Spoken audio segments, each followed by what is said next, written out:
Good day to you, children. Today we will be starting our new lesson, that is circles. So before going into what are the concepts of the chapter, let us first understand circle. According to definition,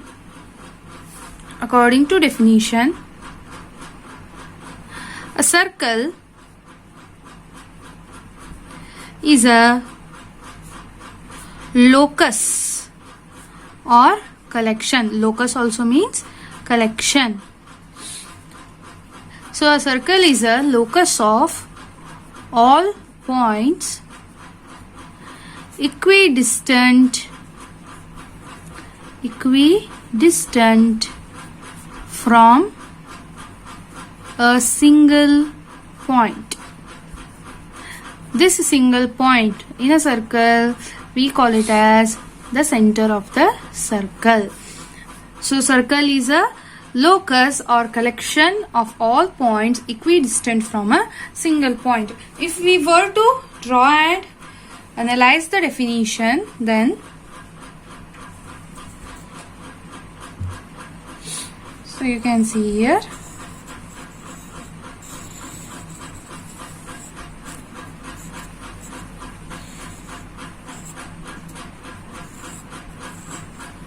this is our circle with center at point O, and this outer part, that is the curvature of the circle, we call it as the circumference of the circle. The circumference of the circle is made up of many number of points, and all these points on the circumference of the circle are equidistant from the center of the circle. If we were to join the center of the circle with any point on its circumference, then the distance between the center and that point, we call it as a radius.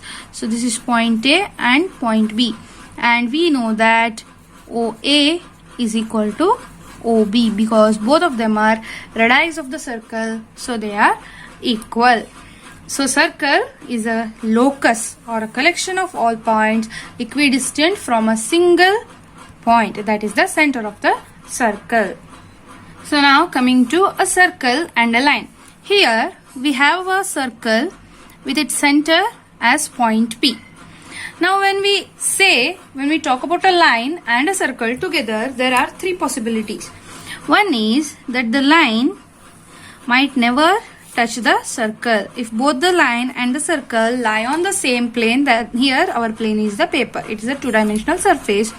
So since the line and the circle lie on the same plane, there are three possibilities, where the first possibility is that the line might never touch the circle. It is known as a non-intersecting line. And second possibility is that the line, name this line as line L, small letter L, or you can even use capital letters to mark 2 points and name the line. So coming to the second possibility, here the line will cut the circle at 2 points. This kind of line is known as a secant. S-E-C-A-N-T, secant. Here this is a non-intersecting line, whereas this one where the line cuts the circle at 2 points, it is known as a secant. And the third and the last possibility is it is a tangent. In this case, in a tangent, the line touches the circle at only one single point. So in this chapter we will be focusing mainly on the circles and the properties of the tangents. So the properties of the tangents are, first let us write down the definition. Secant, it is a line which cuts or intersects, a circle at 2 points. And we have a tangent the line which touches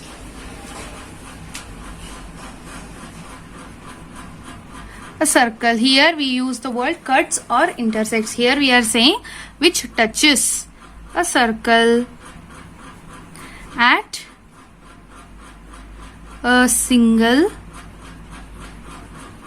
point.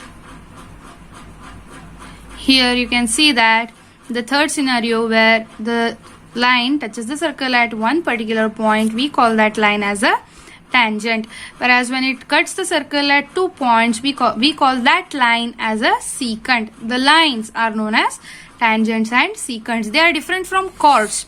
Chords are the line segments which join any 2 points on the circumference of the circle. This is a chord. It is a line segment which is joining any 2 points on the surface of the circle. This is known as a chord.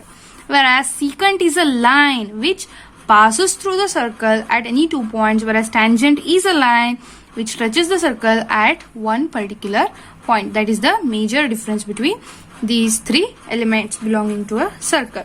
So further, let us discuss properties of a tangent.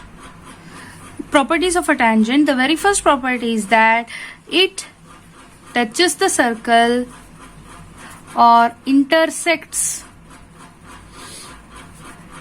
a circle at one point only. This is the main classification property of the tangent. One point only. The second property is that at any given point on circle, at any given point on the circle, you can draw or one can draw only one tangent. Only one tangent. We have seen that infinitely many number of radii and diameters can be drawn to a circle through that center through its center. But when it comes to tangents, if there is one particular point you are interested in on the surface of the circle, then through that point only one tangent can be drawn. There is no possibility for you to draw more than one tangent. And the third point is tangent is a special case of a secant. Tangent is a special case of a secant. Fourth point,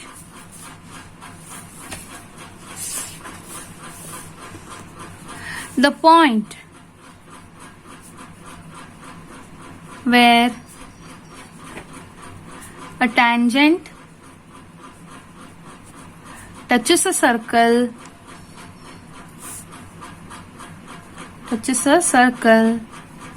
is called as point of contact. Just now that we saw in the figure, the point Q, that point Q where the tangent was touching the circle, it is known as the point of contact. And the fifth property is, if you draw a tangent to the circle, then there is only another point on that circle through which you can draw a parallel tangent. So we can write it as a circle can have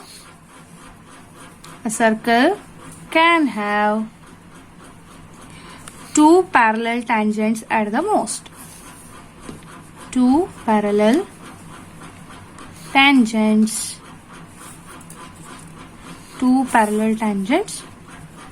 at the most.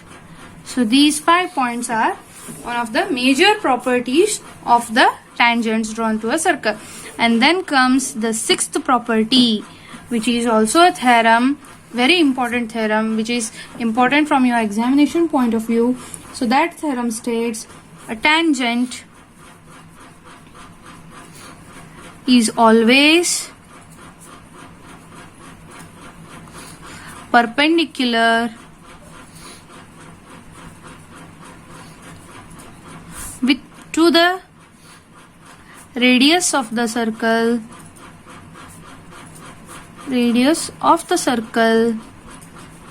at the point of contact. So where the point where the tangent touches the circle, if you draw a radius at that point from the center, then the angle made by the tangent and the radius at that point is always 90 degrees. That's what this statement says. So for next step we are going to prove this. That is, a tangent is always perpendicular to the radius of the circle at the point of contact. We are going to prove it. So the statement of the theorem, the very first theorem from the chapter, is that the tangent at any point of a circle is perpendicular to the radius through the point of contact. So here you can see in the figure we have a circle with center O. So now, given, whenever we are proving theorem, first we write given circle with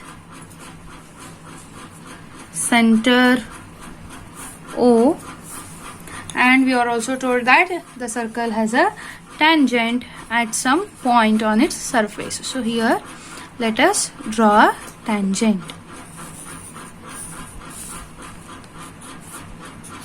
Let this point, the point of contact, be P, and OP is the radius of the circle. This is the radius. Let this line be named as XY. XY is the tangent. XY is the tangent meeting the circle at point P, and OP is the radius. So let us write it down. Circle with center O. XY is the tangent with P being the point of contact.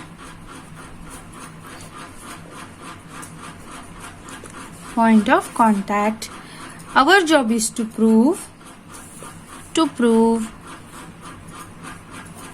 After writing given, we write to prove. We have to prove that OP is perpendicular to XY. That means this angle OPY or the angle OPX is 90 degrees. We have to prove that. We have to prove OP is perpendicular to XY. That is, the tangent makes a 90 degree angle with the radius of the circle at the point of contact. Keep in mind, we are talking about point of contact here. This is an important aspect.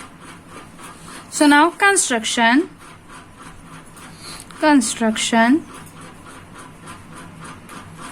Draw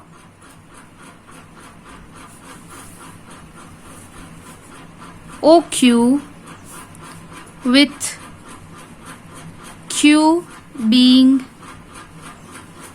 any point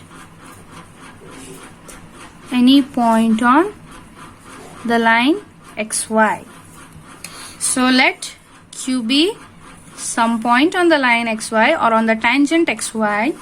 Now our job is to join or draw OQ.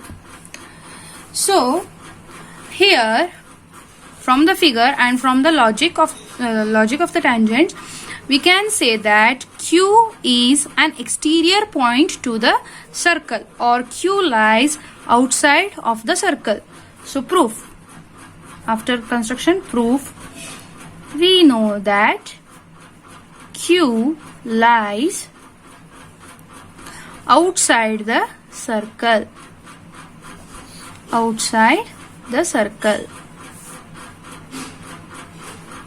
If not, if Q didn't lie outside the circle, if Q was lying inside the circle, then this line, that is XY, wouldn't have been a tangent, it would have been a secant.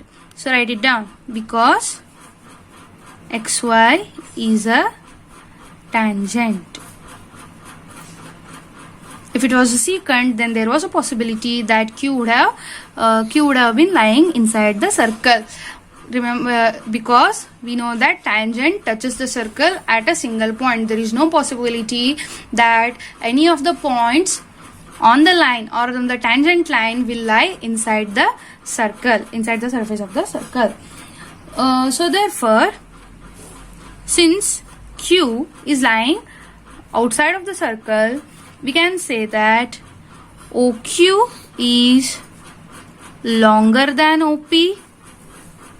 Longer than OP because OP is the radius, no? OP is the fixed distance on the circle. So if it was inside the circle, then OQ would have been shorter. On the circle, then OQ would have been of same length, but OQ is lying outside the circle. Thereby logic says that OQ is longer than the length OP. OQ is longer than OP. So this implies OQ is greater than OP. We can write here because OP is radius. Radius is a fixed length in the circle. We got it from the definition of the circle. So, since this happens, now consider another point. If you want, you can consider another point Z, P, M, X, Y, A. You can even join OX, OY. Always you will get that. Always, each and every time you will get the result that OP is less than any of the other lengths which we get by joining any of the points lying on the tangent. Therefore, this is true for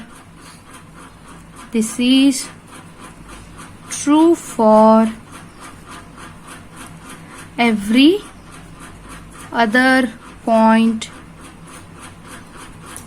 on XY, on line XY. Therefore, OP is the shortest distance, right? Because every other point and every other length you get from by joining on the line XY, all other lengths are greater than OP. So OP is the shortest distance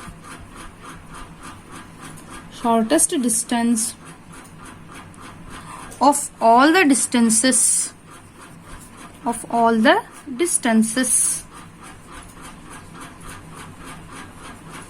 from point O to line XY. And we know that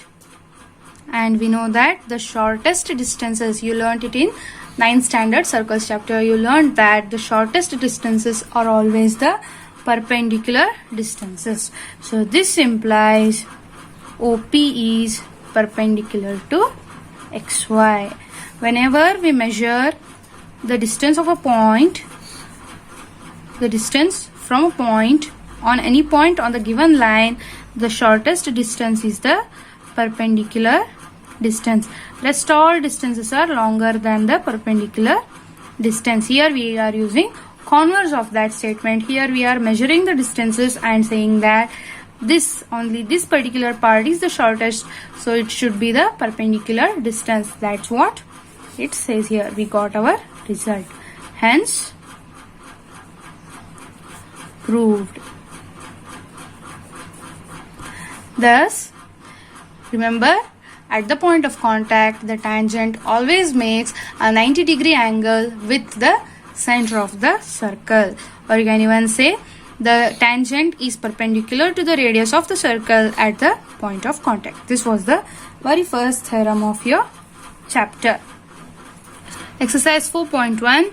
I am giving this whole exercise as your homework. So now first question says, how many tangents can a circle have? A circle can have infinitely many tangents because there are infinitely many points on its surface. So there can be infinitely many tangents on a surface of the circle.